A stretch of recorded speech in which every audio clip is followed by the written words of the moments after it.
मग आता या सगळ्या चर्चेवरून माझं कन्क्लुजन अशापर्यंत आहे की क्रेडिट कार्ड वापरणं योग्य की अयोग्य? क्रेडिट कार्ड वापरणं माझ्यासारख्या व्यक्तीसाठी खूप योग्य आहे. मी माझ्याकडे सध्या 7 ते 8 क्रेडिट कार्ड्स आहेत. बरं. मला मिळणाऱ्या फायद्यांवरती मी एक क्रेडिट कार्ड वापरत असतो. ओके. गेले मी 10 ते 12 वर्ष क्रेडिट कार्ड वापरतोय, पण ओके. आजपर्यंत एकही क्रेडिट कार्ड मी डिफॉल्ट केलं नाही. बरं. कारण मला जे माहिती आहे, जे मला खर्च करायचा आहे, बरोबर. जो मी बँकेच्या खात्यातून जो खर्च करणार होतो, तोच खर्च मी फक्त क्रेडिट कार्डने करतो.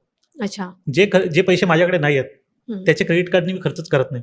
ओके. तर हा माझ्या शिस्तीचा भाग झाला. त्यामुळे हे क्रेडिट कार्ड आजपर्यंत मला बेनिफिट देऊन गेले. त्यामुळे माझ्यासारख्या व्यक्तीने तर मी क्रेडिट कार्ड नक्कीच वापरा ओके. असं सांगेन. नोकरदार व्यक्ती आणि बिझनेसमॅन या दोघांनी क्रेडिट कार्ड वापरावं तर ते कसं वापरावं? हा प्रोफेशनचा भाग नाही, हा परत त्याच्या आर्थिक शिस्तीचा भाग आहे.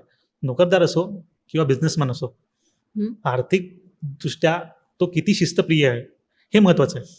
ते जर असेल तर तुम्ही वापरू शकता, आणि तुम्हाला जर स्वतःच्या आर्थिक शिस्तीवरती डाऊट येत असेल तर नक्कीच त्यापासून दूर राहा.